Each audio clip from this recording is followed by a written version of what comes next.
কথাই বলে নেই কাজ তো খই ভাজ। তো আমিও খই ভাজার জন্যই চলে এসেছি। হ্যালো গাইজ, আসসালামু আলাইকুম। আমি রিপাস কিচেন থেকে রিপা বলছিলাম। কেমন আছেন আপনারা সবাই? আমি আলহামদুলিল্লাহ খুব ভালো আছি। তো এখন তো বর্ষার সিজন, সবসময় বাইরে বৃষ্টি পড়ছে আর ভালো লাগে না। তো আমার যাদের সাথে বসে গল্প করছিলাম, হঠাৎ তারা বলল, ভাবি চলেন কিছু বানিয়ে খাই।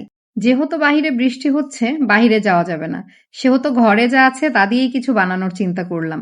যেই ভাবা সেই কাজ। এখন তো গ্রীষ্মকাল চলছে, বিভিন্ন ফলমূল ঘরেই রয়েছে।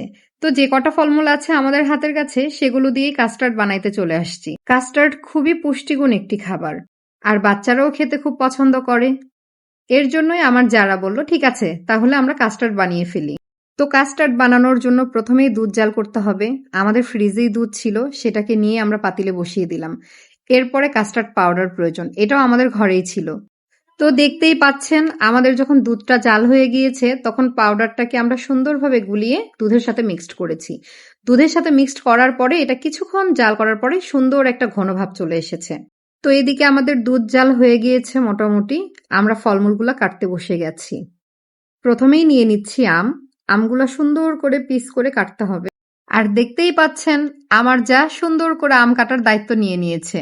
আমি কিন্তু আজকে ম্যাক্সিমাম সময় ক্যামেরাম্যানের দায়িত্ব পালন করেছি। এক যা আম কাটছে আর এক যা দুধ জাল করছে। তারা দুজন মিলেই আজকে আমাকে খাওয়াবে কাস্টার্ড রান্না করে। তো এখানে আম কাটা শেষ হয়ে গিয়েছে, এখন আপেল কেটে নিচ্ছে। আপেলগুলোও ঠিক একইভাবে পিস করে কেটে নিতে হবে। কাস্টার্ডে যত বেশি ফল ইউজ করা যায় ততই মজা। যেহেতু বাইরে বৃষ্টি হচ্ছে, আমাদের ঘরে যা ছিল আমরা তাই দিয়েই শুরু করেছি। তো আমাদের কাছে ছিল আপেল, তারপরে ছিল কলা, তারপরে ছিল আম। আমরা এই তিনটা দিয়ে কাস্টার্ড বানিয়ে ফেলছি। তো আপেল আর আম কাটা হয়ে গিয়েছে, এখন ও কলা কাটছে। আমাদের প্রায় সব ফলমূল কাটা শেষ হয়ে গিয়েছে। এখন আমরা দুধের সাথে বাকি ফলমূলগুলো সব ঢেলে দিয়ে মিক্সড করে নিব। এটা মিক্সড করার পরে আমাদেরকে ঠান্ডা করার জন্য ফ্রিজে রেখে দিতে হবে। তো খুব ভালোভাবে আমরা ফলগুলো এখানে মিক্সড করে নিচ্ছি দুধের সাথে। এরপরে এটাকে আমরা ফ্রিজে রেখে দিব প্রায় 2 ঘন্টার মতো। 2 ঘন্টা পরে এটা আমরা পরিবেশন করব সবার মাঝে। এভাবে হুটহাট ডিসিশনে কিন্তু কোনো কিছু বানিয়ে খেলে মজাই লাগে।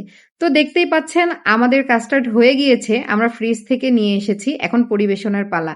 সত্যিই কাস্টার্ডটা খেতে কিন্তু অনেক মজা হয়েছে। হাতের কাছে এরকম ফলমূল থাকলে হুটহাট এরকম অনেক জিনিস বানানোই যায়। তো আপনারাও এভাবে সিম্পলের মধ্যেই বানিয়ে খেয়ে ফেলবেন।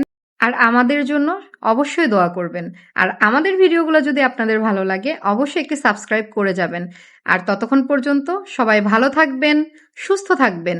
আল্লাহ হাফেজ।